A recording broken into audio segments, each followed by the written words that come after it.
How's it going, everyone? Before we get to the video, I'd really appreciate it if you took the time to drop a like on the video and subscribe to the channel if you haven't already, and turn on notifications to get notified right away when I drop a video. The channel is getting closer to 1,000 every day, and I'd appreciate it if you help to get there. Thank you.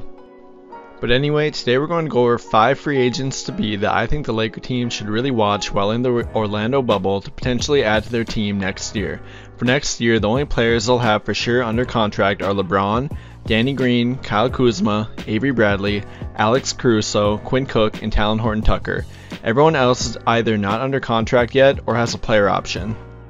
And while it is widely expected for the team to bring back Anthony Davis on a max deal and for guys like JaVale McGee and Caldwell Pope to return to the team with their player options, there will still be a few open spots left even after all that. There is no guarantee guys like Dwight Howard, Jared Dudley, Markieff Morris, Dion Waiters, or J.R. Smith will come back to the team.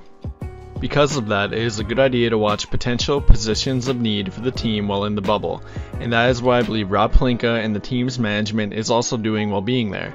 Anthony Davis is obviously #1 priority in free agency, but after bringing him back, these are 5 guys I think could help fill out the team and be very valuable additions by addressing problems the team had this past year. And with all that, coming in at the #5 free agent that I think they should keep an eye on while in the bubble is Nerlens Noel. Nerlens Noel, if you didn't know, is a center who plays for the Thunder and is a very underrated player. Like I mentioned before, there unfortunately is no guarantee that Dwight Howard will come back to the team, especially if he will be seeking a bigger contract after proving himself to the league again. And while I do believe Dwight will likely be brought back to the team, Nerlens Noel is by no means a bad backup plan. In fact, his numbers are eerily similar to Dwight Howard's numbers this past year. They played nearly the exact same minutes per game while having a very similar stat line. The only real difference being Dwight grabbed a couple more rebounds per game, while Nerlens had a higher block and steal average per game. With that, they both have comparable styles of play as well. They're both athletic centers who are great rim protectors, great lob targets, and great for overall team defense. It's pretty rare to find a big man as athletic as Dwight, even being 34 years old now, but Nerlens is definitely there, if not maybe even a little more athletic. Either way, he would be a great backup plan if Dwight were to leave, who could be had for a reasonable contract. Now on to #4, where we have another very underrated player in DJ Augustin. He has quietly been one of the best backup point guards in the league in the past couple of years. While he does occasionally get a start, I think he would be a great backup point guard for the team if they would be looking to replace Rajon Rondo. Augustin would fill a lot of needs that they were trying to find all year in a backup point guard who can create plays for others, create his own shot, while being a dependable three-point shooter. He checks all of those boxes and has valuable playoff experience to go with it too. While he isn't a great defender, neither was Rondo this past year. I think he would provide a lot of what the team could have used all year in a backup point guard. Along with that, I think he could be had for a very reasonable contract. The lure of potentially playing for a championship team like the Lakers may be enough to add him with a veteran's minimum deal, or at most with a mid-level exception deal. Now on to player #3, where I have Jae Crowder. Crowder has bounced around the league, but wherever he goes, he is always a good contributor. He is a very tough wing defender who doesn't back down to anyone. His ability to be able to guard both wing players and being strong enough to hold his own in the post allows teams to use him as a small ball power forward as well. He is valuable being a great defender alone, but his value skyrockets when he is hitting his three-point shots. While he is only around a 34% career three-point shooter, after getting traded to Miami this year, he has shot over 39% from 3. When he is able to do that, he is able to improve a lineup's defense incredibly while being able to space the floor for guys like LeBron AD to potentially operate.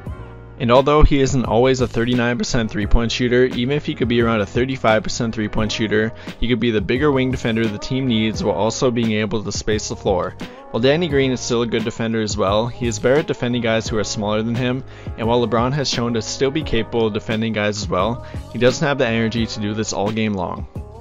This is where I believe Jae Crowder could come in and be the guy they have to defend opposing wing players like Kawhi Leonard to try and slow them down while taking more load off of LeBron.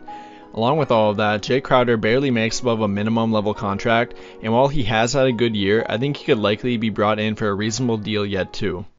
Now on to player #2, where I have Paul Millsap. Oftentimes, the best way to fill out a roster when a team doesn't have a lot of leftover money, much like the Lakers won't after signing Anthony Davis to a max deal, is to bring in veterans who will take a pay cut to play for a championship contender. And And I believe Paul Millsap is an ideal candidate to potentially do this if the Denver Nuggets don't make it to at least the Western Conference Finals, which isn't very likely for them. Along with that, he is by no means washed up even though he is now 35 years old. He has prolonged his career by becoming a great stretch four, even shooting an incredible 44% from 3 in 2019-2020. And although he isn't as athletic as he used to be, he is still a good contributor on defense. He knows how to make the right defensive rotations, and he uses his long arms to contest shots at the rim. He has always been a good rebounder as well. I think he would be a great fit at the 4 next to AD at the 5. He would add toughness to the team while being able to space the floor for LeBron and AD as well. I do think he is a realistic target and a player who might be willing to give up money for a better shot at winning a championship with a team like the Lakers. If they could get him for a veteran's minimum deal or near it, he would be an absolute steal and a player they should definitely keep an eye on at the bubble. Now onto the number one player who I think they should keep an eye on to see how he might be able to improve the team, and that player is Goran Dragic. If you've watched my past free agent videos for the team, you'll know that I'm really big on the Laker team potentially pursuing Dragic in free agency. I think Dragic is exactly what the team is hoping for with Dion waiters, only I think Dragic could be depended on to do it more regularly. And by that, I mean they want Dion to be that guard who comes off the bench to create offense for himself and others while being able to space the floor as well. And while Dion is great at coming in and creating his own shot and being able to create shots for others occasionally, Dragic is just simply better at it. Even now at 34 years old and coming off the bench, Dragic averaged 16 points a night with 5 assists a game while shooting nearly 38% from 3. And whether he would be replacing Rajon Rondo or Dion Waiters, I think he could do a better job than both of them in creating more offense off the bench, and neither Rondo or Dion are great defenders, so Dragic wouldn't be expected to be either. And much like Paul Millsap, I believe Dragic may take a pay cut to join a championship contender. I think the only way he would go back to Miami is if they reward him for his good years there with a good contract, but I don't believe they want to pay him. And I don't see Dragic wanting to take a big contract to play with a bad team, so him coming to LA for a pay cut really isn't that hard to believe. But anyway, that'll do it for my top 5 free agent players to be that the Laker team should keep an eye on while playing at the bubble. There are definitely more guys as well, but I think these 5 players could be great additions to the team to improve the roster or to replace anyone who may leave. But who do you guys think the Lakers should keep a close eye on in free agency? Leave a comment down below on a player you want them to bring to the team next year with free agency. And if you enjoyed the video, remember to drop a like and subscribe to the channel if you haven't already. And as always, thank you for watching.